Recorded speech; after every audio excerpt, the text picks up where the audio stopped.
Happy Facebook Live Wednesday. It is number 81. And I've been contemplating what topic to talk about.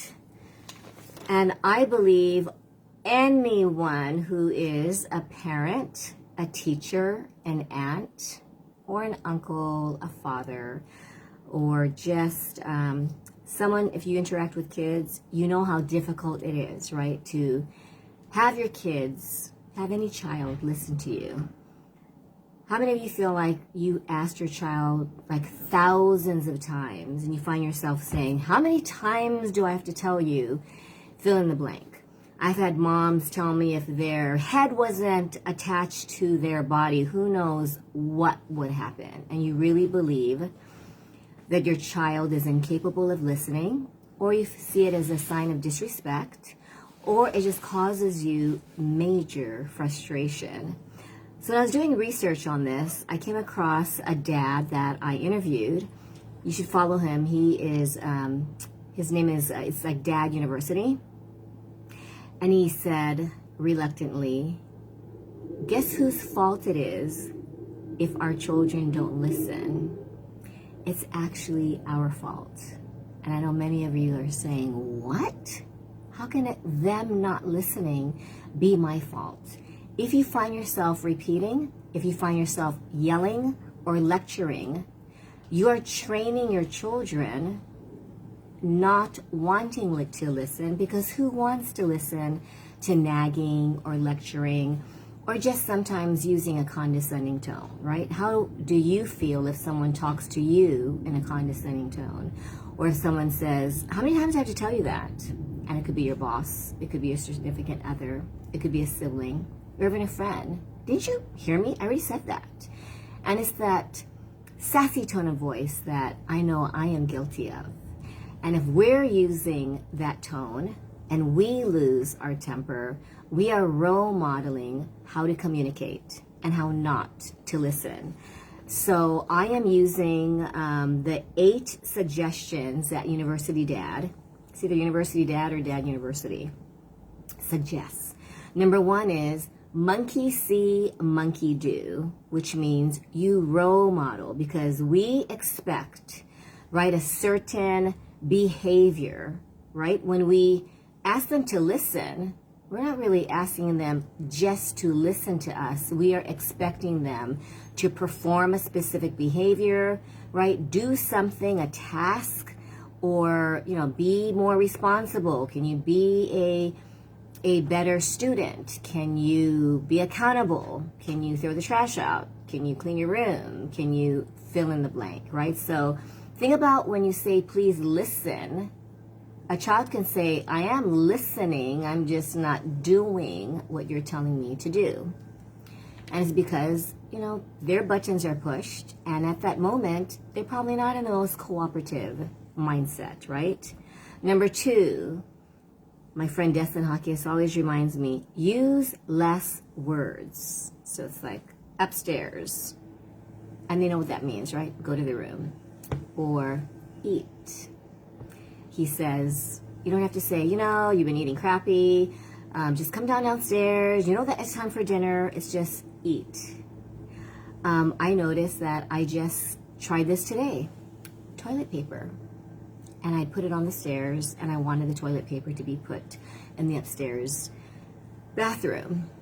And I repeated myself a few times, and I thought, I'm going to use this method. And I said toilet paper. And lo and behold, the toilet paper just traveled upstairs in my daughter's hands. And I thought, we really need to do this, right? Use less words and convey a stronger message, because the more words we say, it really does sound like Charlie Brown's teacher, wah, wah, wah, wah, wah, and they really don't even want to listen, right? It truly goes in one ear and out the other, because you've ruined their mood, they've ruined your mood, and there's really no positive interaction, which starts the day, right? If you start the day like that, it's not going to make anyone's mood in a positive, right? It's not going to be a positive interaction. Create routines. And this is why it is so important. If you set the expectations, it'll just flow much easier. When I tutored a lot and my daughters were younger, they knew Wednesday when they came home from school, it was laundry day, right? They knew that dinner would be as soon as mom came home. Or if it wasn't, they would know that they would have to be ready for dinner whatever time that we told them to, because it varied day to day depending on their dad's schedule and my schedule. And then bedtime routine, right? Homework routine. We actually had a lot of people asked me, why do you keep a schedule? Why are you so OCD about it?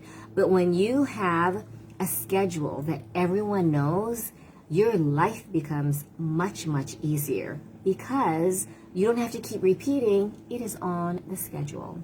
I even do this for vacations. We have a schedule to have fun. And it sounds so counterproductive, but it makes, I want to make sure that everyone knows, what they're supposed to do, but also make sure that everyone has fun, right? If you're on a trip, you don't want it to just be all about yourself. Number 4, ask questions. If you have little ones, after eating, what do we do? After bathing, what's next? After you come home from school, what are we supposed to do? Eat a snack, then do homework, right? And then playtime is only after, and you actually set a schedule. There's one home that I go to that actually has a schedule. It's color-coded. It has the dad and the mom and the brother and the sister. It says exactly what days, what chores. I thought, wow, this is an organized mom. And, both are really busy parents, but the kids know what to do. And then there's accountability, right? Even though no parents are physically in the home, they actually carry out their responsibilities. They're not nagged, they're not lectured, but they just know. And I thought that's what, really is the key to avoiding arguments and having kids listen to you. Tone of voice, practicing patience, compassion, and being consistent, so you don't sound like a lecturing, nagging, it's almost like you become the enemy, right? Because your kids are like, oh no. And my daughters used to say that as soon as the garage door opened, they'd be like, oh no, what is not done on the list? And they would just scatter to make sure that they would at least start doing what they should have been doing. Number 5, positive reinforcement is so, so essential. Make a huge deal in praising, in complimenting them, and in making them feel that they are amazing. They did a great job. Even though it might not be according to your expectations, sometimes, you're probably saying, so do we have to lower our expectations? Sometimes we do. It's kind of like your kids are expecting you to, or want you to be more patient, or want you to be just more compassionate. And sometimes we're just not in the mood to practice compassion or patience. So your little ones, don't have the brain development. They don't have the emotional maturity. And they probably have a lot of default things that are going on in your brain where once they know that something needs to be done, their automatic thing to do is, oh no, I have to do another thing rather than do what they want to do, right? So positive reinforcement cannot be emphasized enough. Number 6, be direct. Instead of saying, wouldn't it be a good idea to clean your room? Or, yeah, I thought that you might do this and this and this today while mom's at work. Just say exactly what you want them to do, but not in a dictory, don't be a dictator about it. Just say it in a, what's worked for me? Hey, would you mind helping mom fill in the blank? Laundry has been done, dishes have been done, dishes have been done, food has been cooked, and it's all because I've changed the way that I speak to them. And I notice that if they don't listen, I am aware of the tone of voice I used. And if it was in a very controlling tone of voice, it does not work. So I switch it, even midway. I'm sorry, that didn't sound right. That didn't sound nice. Would you mind helping me with, and give the chore? It will take time. I'm not saying it's going to change overnight, but it really is reframing your expectations and knowing that it is possible to have cooperation, it is possible to have kids listen to you only if they feel heard and understood and not judged, because it's not a one-way street, right? Kids who don't feel heard will not listen to you. Kids who feel just so resentful because they feel like they have no control. And during the pandemic, who really felt that they had control, right? A lot of privileges were taken away. We had to wear masks. We couldn't go to places that we wanted to go to. Socialization really minimized, and it's such a totally different, forever changing new normal that we're faced with. So when kids are going through all of that emotionally, you don't know what kind of mental issues they're going through, this pressure of academic stress, social stress, and just needing their needs met and not having them met will cause someone not to want to listen to you. So, lastly though, number 7 is, get their attention. So you don't walk out there and you don't walk out the door going, you know what, I want to make sure the dishes are done, your room is clean, and homework is done. And they're engrossed in a video game. Make sure they have eye contact. And I always do this. So what are you supposed to do again? And they'll just repeat it right. You want me to wash your dishes? You want me to start on my homework? You want me to, and it's just in not a very positive tone of voice, but you know at least that they heard, right? And sometimes I would write it down, because you always have the, you might have this outcome. Oh, I totally forgot. What did you say again? And you want to say, I only told you to do 2 things, or the only thing I want you to do is start on your homework, right? But kids will be kids, just like parents will be parents, and I've lost my temper on multiple occasions. I've been told, wait, you wrote a book on letting go and you don't know how to let go? I'm honest. Right now I don't feel like letting go. I am just tired, going through a lot, right? Especially lately, our family losing my mother. It's been an emotional roller coaster. Sometimes we laugh at the memories we've created. I had a really, really insightful and heartwarming conversation with my oldest daughter, and we decided to go to a bakery in Wailua, and she said, Mom, thank you for talking with me this morning. And I wanted to make sure that I thanked her for sharing with me. So appreciation is also the key to getting kids to listen, because if they don't feel appreciated, they're not going to want to be cooperative, right? And a lot of times I know I hear parents say, but I'm the parent, they need to learn to do what I say. But how is that working? If you feel like you need to be the dictator, and because you pay the bills, because it's your house, because they're the child and you're the parent, they don't feel, sometimes they don't even want to listen, because they don't feel that they have any control. If they feel imprisoned, a lot of children say, yeah, I don't want to get my dad all upset. They might take my phone away, or they might take my gaming privileges away. And I'm thinking, what can we do? What can we do to have our children listen to us? First step is, let's make an effort to listen to them without judgment, without even putting in our 2 cents, which is really difficult for me. But I'm realizing that when I do, and I'm making the effort to, because my goal is to change communication. I mean, if I could do this globally and help parents really experience more positive interactions, we'll get more cooperation, kids will listen more, and all it takes is us role modeling. If they see you pissed off, yelling and complaining and, feeling like, you know what, I can't even trust you to do the most basic thing, or I don't know what's going to happen when you're an adult, or how can I even trust you when you do this and you're letting me down? When I read that saying, you really disappointed me, was one of the harshest, most hurtful comments you can make to your children. And I was like, oh my gosh. I remember my youngest said, I would rather you yell at me and scream at me instead of telling me that you're disappointed. I thought, oh, I've to rethink that one. I thought I was just being open and honest and sharing my feelings, not when it comes to destroying your child's self-esteem.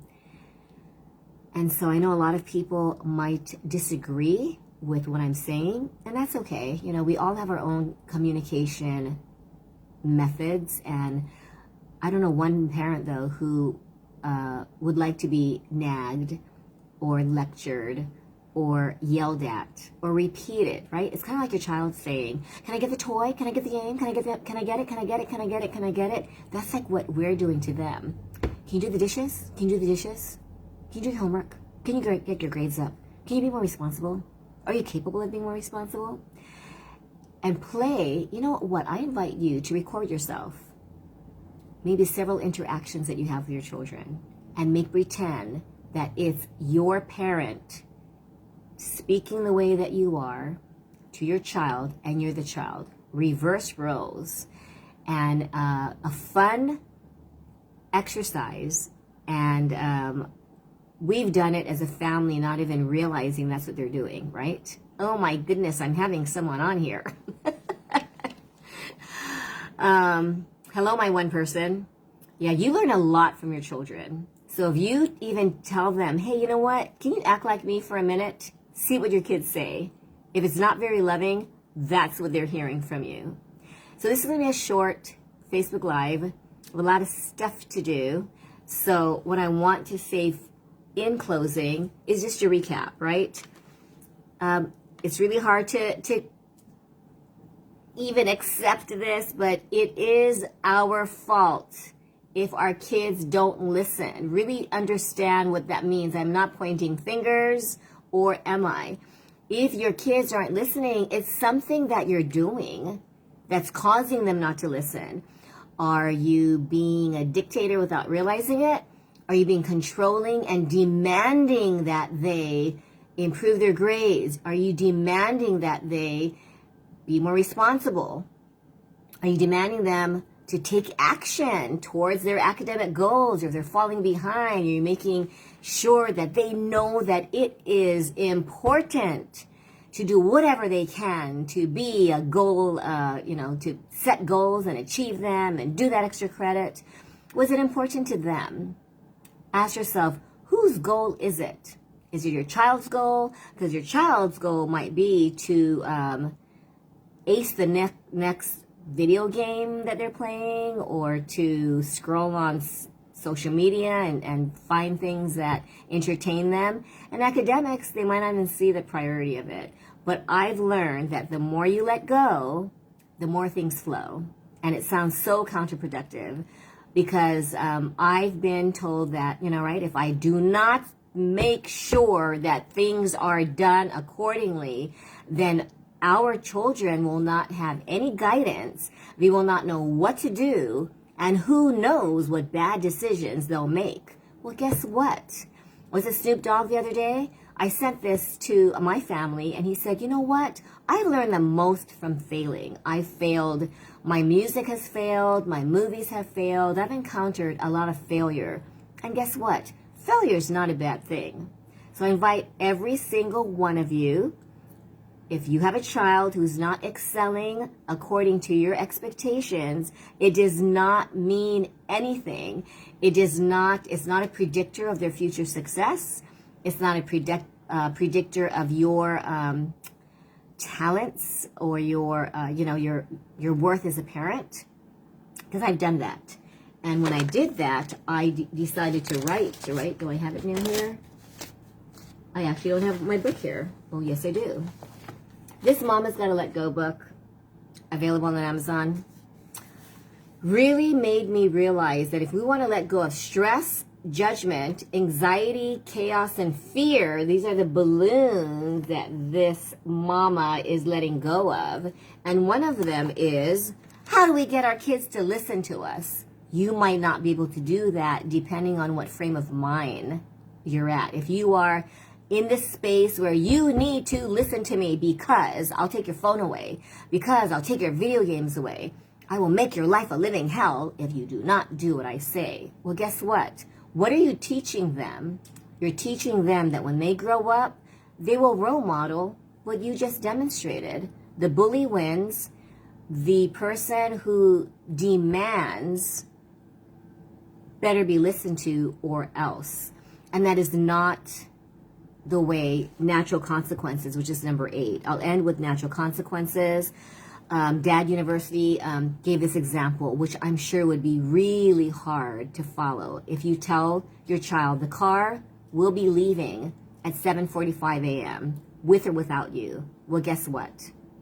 7:45 comes, you leave, and your child just doesn't go to school. I thought, what? Can you imagine? So that's a question that I leave up to you. How much are you willing to have your child learn? The best learning lessons are natural consequences. They will not die if they don't go to school for a day or two. They will not die if they flunk a grade, if they decide not to live life according to your time frame. Because how important or how right is your time frame? That's a purely subjective opinion, because their time frame might involve who knows what. My time frame involved 7 years before I got my bachelor's, changing careers multiple times, right? I thought I wanted to be in the corporate world. I was a marketing director and in charge of PR for the Hawaii State Bar, and that's what I thought I wanted to do. Then I totally switched gears and decided to be a special ed teacher. And then I decided, no, I don't want to do that. So I decided to start Brain Builders. And I know my dad did not want my name to be on a flyer, or did not want my phone number given. And I used to tell him, Daddy, how am I going to get clients? But I look at my dad and what he must have thought with my career choices, and now I wonder what he's thinking, because I do not have a traditional career.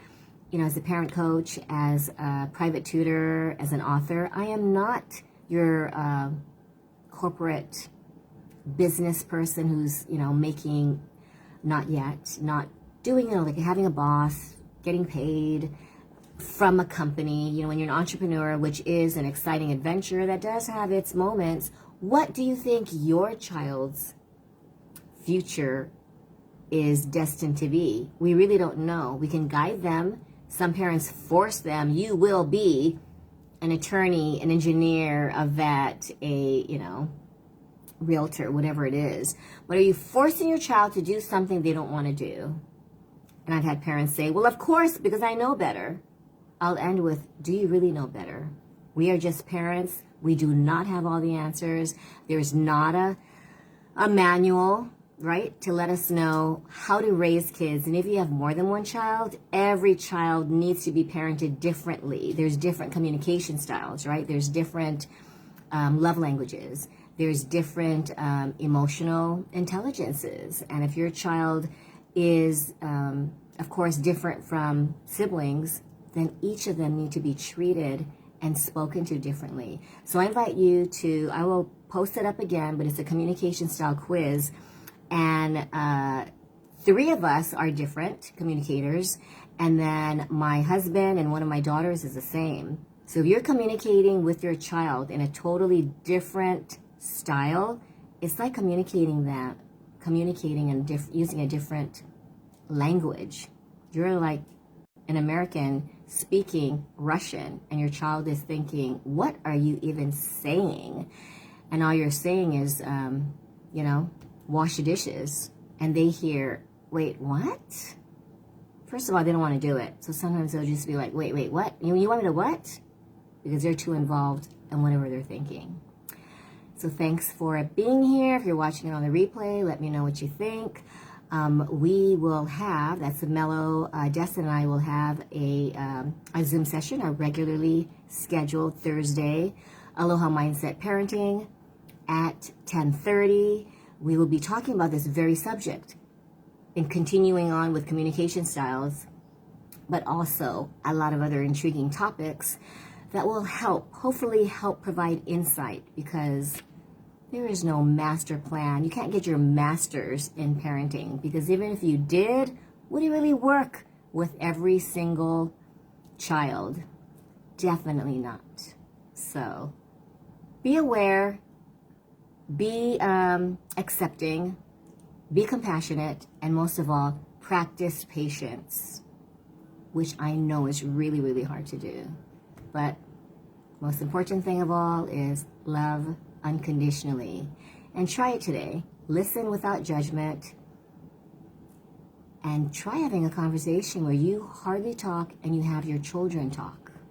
I guarantee you, you'll learn a lot about them, and they will be secretly pleased that they're able to talk without being interrupted.